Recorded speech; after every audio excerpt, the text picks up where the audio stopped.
নমস্কার বন্ধুরা, চম্পাস কিচেনে সবাইকে স্বাগত জানাই। আজকের রেসিপি হচ্ছে নরম তুলতুলে খেজুর গুড়ের মালপোয়া।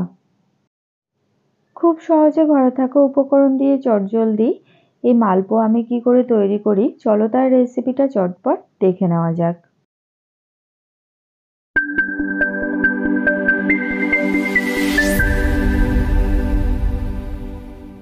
সর্বপ্রথমে একটা মিক্সিং বোলের মধ্যে নিয়ে নিচ্ছি 1 কাপ চালের গুঁড়ো, হাফ কাপ দিচ্ছি ময়দা, দেব হাফ কাপ সুজি, হাফ কাপ দিয়ে দিচ্ছি গুঁড়ো দুধ,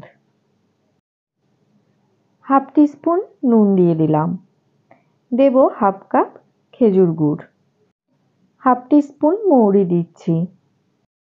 এবারে সমস্ত শুকনো উপকরণ খুব ভালো করে একবার মিশিয়ে নেব। যে যেমন মিষ্টি খেতে পছন্দ করো সে বুঝে চিনি বা গুড়ের পরিমাণটা ব্যবহার করবে। আমরা খুব সামান্য মিষ্টি খাই, সেই জন্য হাফ কাপ পরিমাণ কোটানো খেজুর গুড় দিলাম। এবারে 1 কাপ জল দিয়ে সমস্ত উপকরণকে ভালো করে ফেটিয়ে নেব।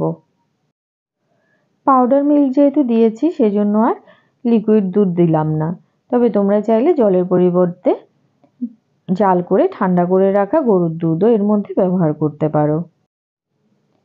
গুড়গুলো এখনো দলা দলা রয়ে গেছে, তাই ব্যাটারটাকে 15 থেকে আধ ঘন্টার জন্য এভাবে ফেটিয়ে রেখে দেব। এতে করে গুড়গুলো খুব সুন্দর করে গুলে যাবে, আর যে সুজি দিয়েছি সুজিটাও খুব সুন্দর ফুলে উঠবে। 30 মিনিট পরে ফিরে এসে সমস্ত উপকরণকে আবারও একবার ভালো করে ফেটিয়ে নেব। কড়াই গরম করে নিয়ে এর মধ্যে দিয়ে দিচ্ছি পরিমাণ মতো রিফাইন্ড অয়েল।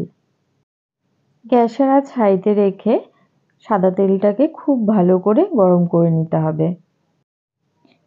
অপরদিকে 30 মিনিট পরে দেখো গুড় সম্পূর্ণ গুলে গেছে আর ব্যাটারটাও খুব সুন্দরভাবে গোলা হয়ে গেছে, সুজিও ফুলে উঠেছে। এবারে মিশ্রণটাকে আবারও একবার ভালো করে ফেটিয়ে নিয়ে 1 হাতা করে মিশ্রণ গরম তেলে দিয়ে দেব।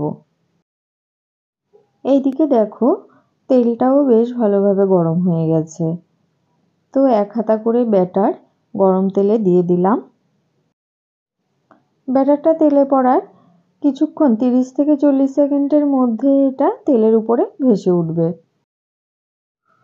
এবার একটা ঝাঁঝরি হাতার সাহায্যে উল্টে পাল্টে মালপোয়াগুলোকে ব্রাউন কালার করে ভেজে নিতে হবে। তারপরে ভালো করে তেল ছেঁকে একটা সার্ভিং বোলের মধ্যে তুলে নিচ্ছি। ঠিক একইভাবে আমি প্রত্যেকটা মালপোয়া তৈরি করে নেব। 1 হাতা করে ব্যাটার গরম তেলের মধ্যে দিয়ে দেব, তারপরে গ্যাসের আঁচটা মিডিয়ামে রেখে 30 থেকে 40 সেকেন্ড অপেক্ষা করব। মালপোয়াটা ফুলে তেলের উপরে ভেসে উঠলে হাতার সাহায্যে উল্টে পাল্টে দুদিক থেকে ভালো করে ভেজে নিয়ে তেল ছেঁকে তুলে নেব। আমাদের চ্যানেল চম্পাস কিচেনের রেসিপিগুলো যদি তোমাদের ভালো লাগে তাহলে অবশ্যই চ্যানেলটাকে সাবস্ক্রাইব করে নেবে এবং পাশে থাকা বেল আইকনটাকে প্রেস করে দেবে।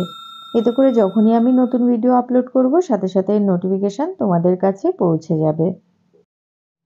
কথা বলতে বলতে এইদিকে আমার বেশ কয়েকটা মালপোয়া ভেজে নেওয়া হয়ে গেছে। ঠিক একইভাবে আমি বাকি মালপোয়াগুলো ভেজে নিচ্ছি। রেসিপিটা ফলো করে প্রত্যেকটা উপকরণ যদি ঠিকঠাক পরিমাপ মতো দাও তাহলে দেখবে তোমার বানানো মালপোয়াগুলো খুব সুন্দর ফুলকো ফুলকো আর ভেতর থেকে হবে নরম তুলতুলে। মালপোয়াগুলোকে আমি এরকম ছোট ছোট করেই তৈরি করে নিচ্ছি। তোমরা তোমাদের পছন্দ মতো ছোট বড় সাইজের করে তৈরি করে নিতে পারো। তোমাদের সাথে কথা বলতে বলতে এইদিকে মোটামুটি আমার সবকটা মালপোয়াই ভেজে নেওয়া হয়ে গেছে। তো বন্ধুরা, আজকে সহজ সরল ঘরোয়া পদ্ধতিতে তৈরি করা খেজুর গুড়ের এই মালপোয়ার রেসিপিটা তোমাদের কেমন লাগলো অবশ্যই কমেন্ট করে জানাবে। ভালো লাগলে লাইক করবে আর তোমার বন্ধুদের সাথে ভিডিওটাকে শেয়ার করতে কিন্তু একদম ভুলবে না। আমি একটা মালপোয়াকে ভেঙে দেখিয়ে দিচ্ছি, দেখো মালপোয়াগুলো ভেতর থেকে কতটা ফুলকো আর নরম হয়েছে। এতক্ষণ আমার পাশে থেকে ভিডিওটা দেখার জন্য অনেক অনেক ধন্যবাদ। ভালো থাকবে, সুস্থ থাকবে। পরের ভিডিওতে আবার দেখা হবে। বাই।